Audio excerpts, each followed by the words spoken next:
समीकरण जो है लिखना रहता है। लेकिन इस तरह के क्वेश्चन को सॉल्व करने के लिए आपको जो है सूत्र पता होने चाहिए। जैसे कि ध्यान दीजिए, यहाँ पर जो पहला क्वेश्चन दिया गया क्वेश्चन है कि एसिटामाइड से मेथिल एमीन, यानी कि हम लोग एसिटामाइड से जो है मेथिल एमीन कैसे प्राप्त करेंगे, ये आपको बताना है।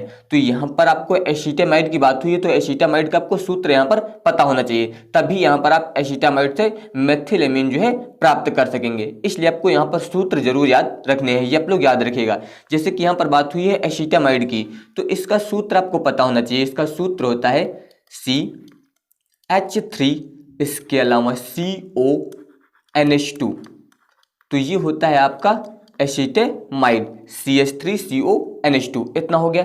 इससे आपको क्या प्राप्त करना है, मेथिल एमीन प्राप्त करना है। तो मेथिल एमीन प्राप्त करने के लिए इसकी क्रिया हम लोग ब्रोमीन यानी कि Br2 और इसके अलावा अल्कोहली KOH यानी कि पोटेशियम हाइड्रोक्साइड, इससे कराएंगे। तो जब इसकी उपस्थिति में इससे यहाँ पर हम लोग गर्म करेंगे, यानी कि ये जो सिंबल है यहाँ पर, ये गर्म करने का सिंबल होता है। तो जब इसकी उपस्थिति में यहाँ पर इसे हम लोग गर्म करेंगे तो इसमें बनेगा आपका मेथिल एमीन। मेथिल एमीन यानी कि इसका सूत्र होता है CH3NH2। तो इसका मतलब आपको मेथिल एमीन का भी सूत्र पता होना चाहिए और एसिटामाइड का सूत्र भी पता होना चाहिए। तो यहाँ पर जब गर्म करेंगे तो क्या बनेगा, मेथिल एमीन। इसके अलावा इसमें बनेगा पोटेशियम ब्रोमाइड यानी कि KBr, और यहाँ पर इसमें निकलेगा साथ में K2CO3 ये निकलेगा, और इसके अलावा जल यानी कि H2O। अगर आप इस समीकरण को संतुलित करना चाहते हो तो यहाँ पर ध्यान दीजिए, एक के ये दिया गया है और यहाँ पर ये K2 दिया गया है, तो कितने के हो गए यहाँ पर 3। इसके अलावा ब्रोमीन ध्यान दीजिए, यहाँ पर Br2 है, यहाँ पर क्या है Br, तो इसको बराबर करने के लिए 2 से यहाँ पर गुणा कर दीजिए, तो Br2 यहाँ पर भी हो गया। अब पोटेशियम ध्यान दीजिए कि यहाँ पर कितने हैं 2, यहाँ पर कितने हैं 2, यहाँ पर कितना है 1, तो इसको बराबर करने के लिए 4 से गुणा कर दीजिए। इस प्रकार ये इतना हुआ। इसके अलावा ध्यान दीजिए यहाँ पर ऑक्सीजन कितने हो गए, इसमें 4, यहाँ पर कितना है दिया गया ये 1, इसको बराबर करने के लिए ध्यान दीजिए यहाँ पर ये 1 ऑक्सीजन है, इसके अलावा 2 यहाँ पर दिए गए, तो 2 यहाँ पर गुणा कर दीजिए, तो 2 ऑक्सीजन यहाँ पर हो गए और 2 ये दिए गए, इस प्रकार 4 ऑक्सीजन यहाँ पर हो गए। तो इस प्रकार ये समीकरण जो है संतुलित हो जाएगी। तो इस प्रकार जो हम लोग यहाँ पर एसिटामाइड से मेथिल एमीन प्राप्त कर सकते हैं, यानी कि ये यहाँ पर जो बना है इससे हम लोग बोलेंगे मेथिल एमीन। यहाँ पर ये प्राप्त हो गया है मेथिल एमीन।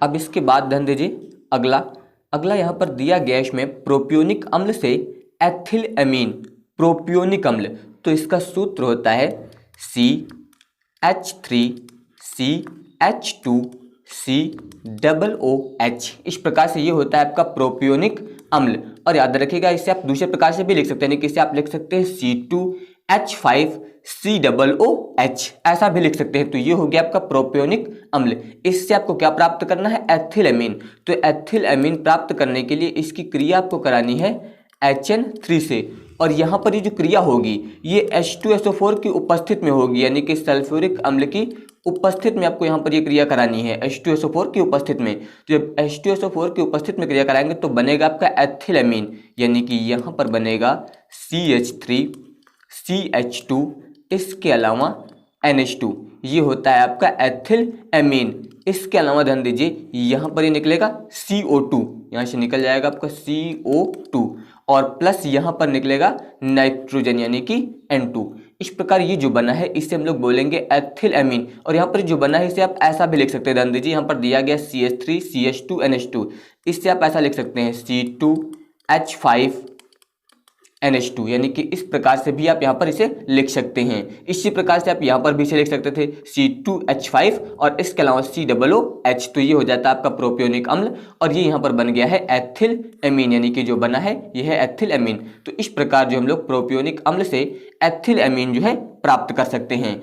अब इसके बाद ध्यान दीजिए अगला क्वेश्चन यहाँ पर है कि प्रोपेनेमाइड से एथिल एमीन। यहाँ पर ध्यान दीजिए प्रोपेनेमाइड से एथिल एमीन कैसे प्राप्त करेंगे। तो यहाँ पर बात हुई है प्रोपेनेमाइड की। अब इसका भी आपको सूत्र पता होना चाहिए। तो इसका सूत्र होता है CH3, इसके अलावा CH2 और फिर होता है CONH2।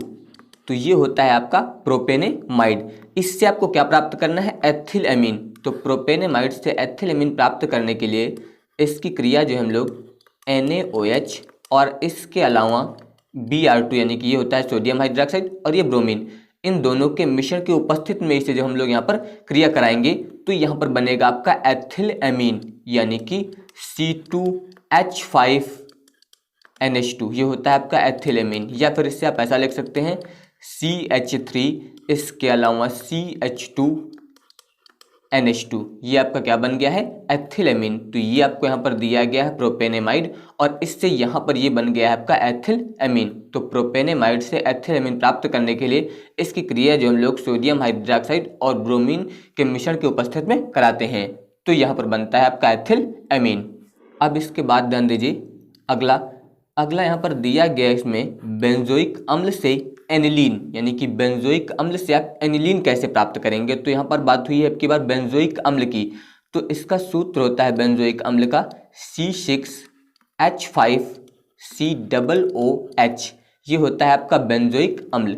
इसकी क्रिया जो हम लोग कराएंगे NH3 से यानी कि अमोनिया से, तो जब NH3 से क्रिया कराएंगे तो यहाँ पर ये बनेगा C6H5COO, इसके अलावा NH4, ये जो बना है इससे हम लोग बोलते हैं अमोनियम बेंजोएट। याद रखिएगा इससे क्या बोला जाता है अमोनियम बेंजोएट, क्योंकि यहाँ पर डाल दिए C6H5, यहाँ पर हो गया C6H5, इसके बाद था COO, यहाँ पर हो गया COO।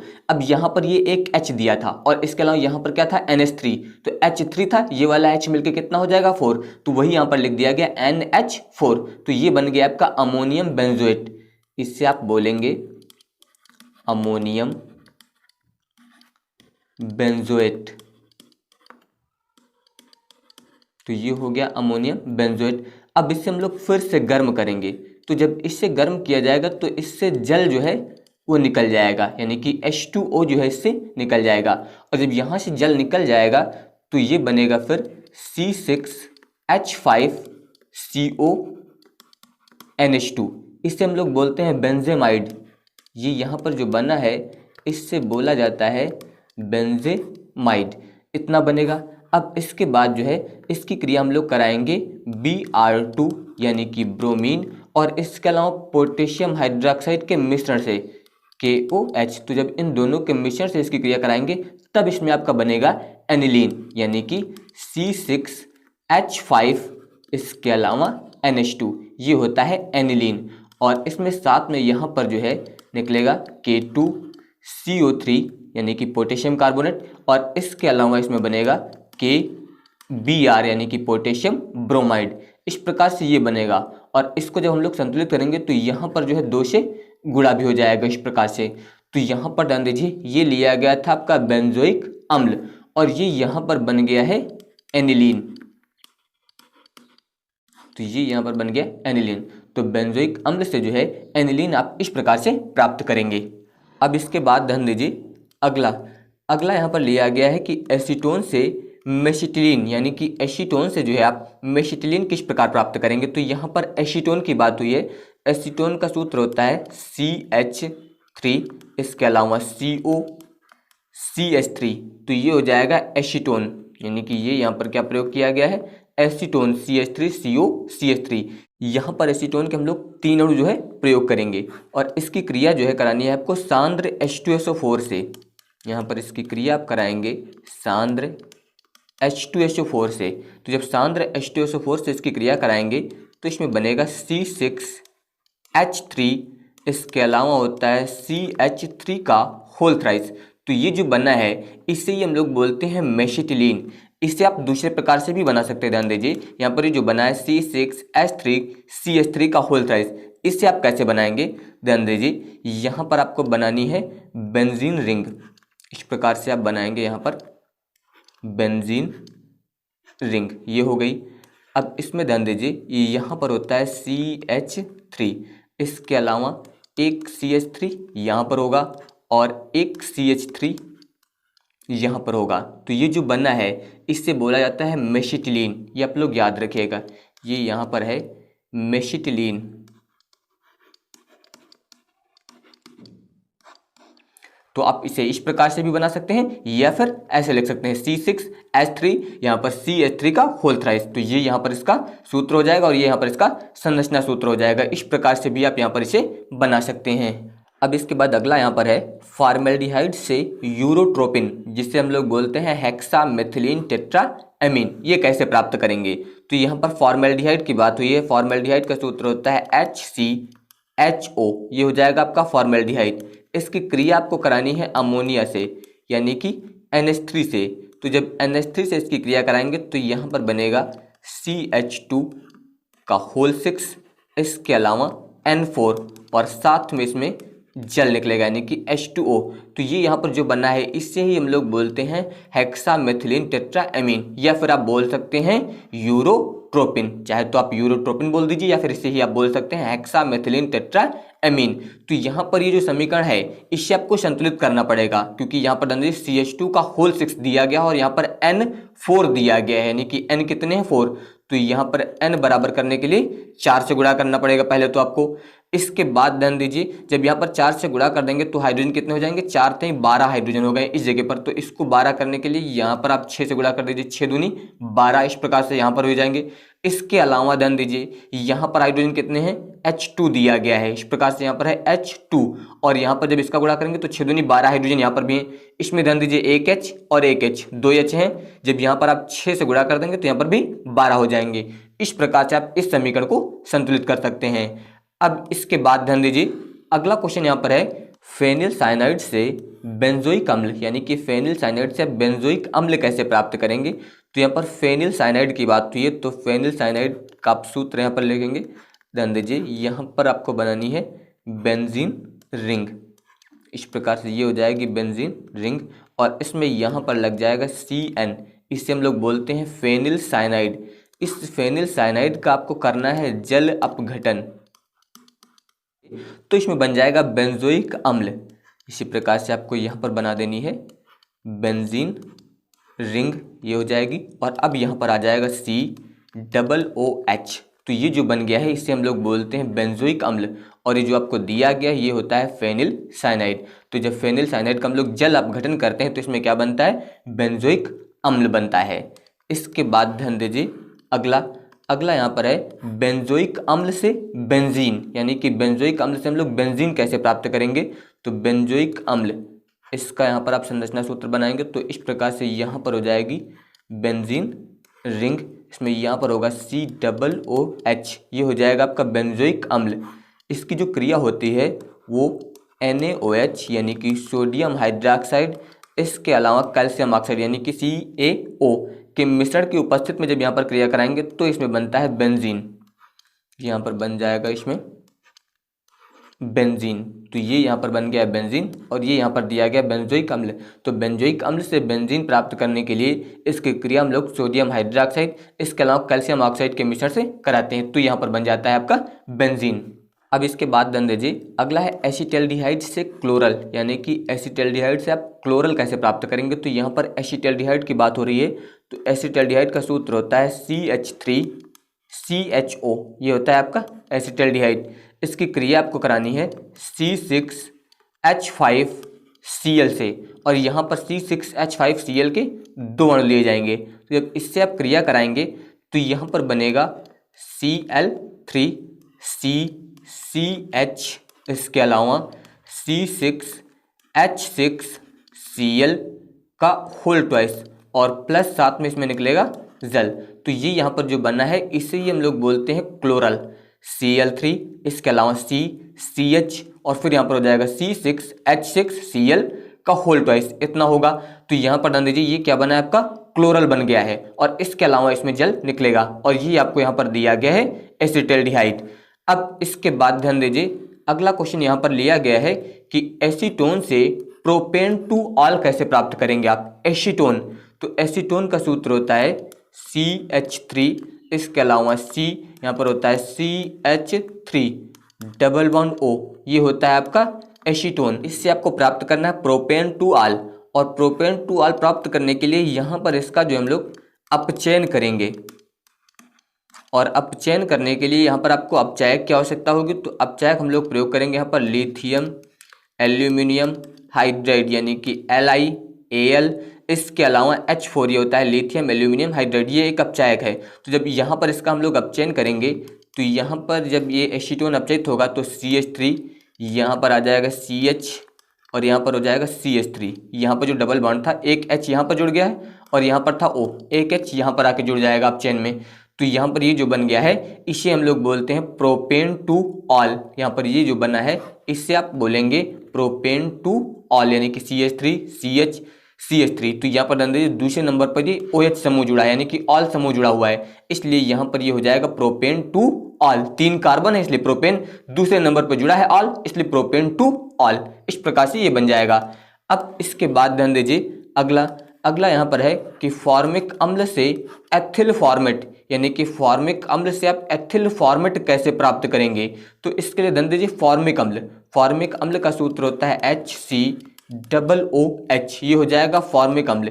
इसकी क्रिया आप करा दीजिए एथिल अल्कोहल से, यानी कि C2H5OH से, और यहाँ पर एथिल अल्कोहल से जो क्रिया होगी वो H2SO4 की उपस्थिति में होगी, यानी कि H2SO4 की उपस्थिति में जब यहाँ पर आप इसे गर्म करेंगे तो गर्म करने पर इसमें बनेगा HCOOC2H5, यानी कि जो बन गया है ये आपका बन गया यहाँ पर एथिल फॉर्मेट, और ये आपको यहाँ पर दिया गया है फॉर्मिक अम्ल। तो जब फॉर्मिक अम्ल की क्रिया आप एथिल अल्कोहल से कराएंगे और किसकी उपस्थिति में कराएंगे, H2SO4 की उपस्थिति में कराएंगे, तो यहाँ पर बन जाएगा आपका एथिल फॉर्मेट। इस प्रकार से आप एथिल फॉर्मेट प्राप्त करेंगे। अब इसके बाद ध्यान दीजिए अगला क्वेश्चन यहाँ पर है कि एसिटिक अम्ल से एसिटिल क्लोराइड, यानी कि जो एसिटिक अम्ल होता है इससे आप एसिटिल क्लोराइड कैसे प्राप्त करेंगे। तो एसिटिक अम्ल, इसका सूत्र होता है CH3COOH, ये हो जाएगा आपका एसिटिक अम्ल। इसकी क्रिया जो है आपको करानी है PCl3 से, या फिर आप इसकी जगह पे PCl5 का प्रयोग भी कर सकते हैं, ये आप लोग याद रखिएगा। चाहे तो आप इसकी क्रिया PCl3 से करा दीजिए या फिर PCl5 से करा दीजिए। जब इससे कराएंगे तो यहाँ पर बनता है CH3, इसके अलावा COCl, जिसे हम लोग बोलते हैं एसिटिल क्लोराइड, यानी कि ये यहाँ पर जो बना है ये होता है आपका एसिटिल क्लोराइड, और ये यहाँ पर दिया गया था एसिटिक अम्ल। तो याद रखिएगा कि जब एसिटिक अम्ल की क्रिया हम लोग PCl3 से या फिर PCl5 से कराएंगे तो यहाँ पर बन जाएगा एसिटिल क्लोराइड। अब इसके बाद ध्यान दीजिए अगला है बेंजोइक अम्ल से M ब्रोमो बेंजोइक अम्ल। M का मतलब यहाँ पर मेटा से है, यानी कि मेटा ब्रोमो बेंजोइक अम्ल कैसे प्राप्त करेंगे बेंजोइक अम्ल से। तो यहाँ पर आप पहले बेंजोइक अम्ल लिखिए। तो बेंजोइक अम्ल का संरचना सूत्र बनाने के लिए इस प्रकार से यहाँ पर ये आप बेंजीन बनाएंगे, यहाँ पर ये हो जाएगी बेंजीन। यहाँ पर आप लिख सकते हैं COOH। तो ये हो गया आपका बेंजोइक अम्ल। इसकी क्रिया आपको करानी है ब्रोमीन से, यानी कि Br2 से, और यहाँ पर हम लोग किसकी उपस्थिति में कराएंगे, Fe की उपस्थिति में कराएंगे। तो जब बेंजोइक अम्ल की क्रिया Br2 से जो है Fe की उपस्थिति में कराएंगे तो यहाँ पर ध्यान दीजिए इस प्रकार से आप बनाएंगे। तो यहाँ पर ये जो बना हुआ है ध्यान दीजिए यहाँ पर ये बनेगा।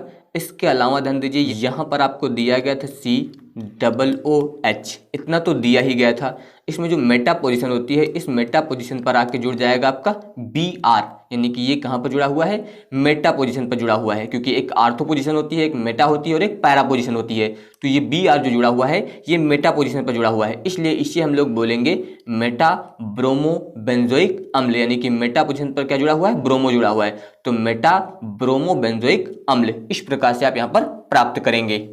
अब इसके बाद ध्यान दीजिए अगला है क्लोरोबेंजीन से फिनाल, यानी कि क्लोरोबेंजीन से फिनाल कैसे प्राप्त करेंगे। तो यहाँ पर ध्यान दीजिए क्लोरोबेंजीन, इस प्रकार से आप यहाँ पर बेंजीन रिंग बनाएंगे, इसमें यहाँ पर लग जाएगा Cl, तो ये हो जाएगा आपका क्लोरोबेंजीन। क्लोरोबेंजीन की क्रिया जो होगी यहाँ पर NaOH से होगी, यानी कि सोडियम हाइड्रोक्साइड से, और यहाँ पर 623 केल्विन और इसके अलावा जो है 300 एटीएम, एटीएम का मतलब है एटॉमिक मास यूनिट, यानी कि परमाणु द्रव्यमान मात्रक, ये यहाँ पर दाब होगा और 623 केल्विन ताप होगा। तो इस ताप पर एक क्रिया कराएंगे तो यहाँ पर पहले बनता है सोडियम फिनॉक्साइड, यहाँ पर बन जाएगा सोडियम फिनॉक्साइड।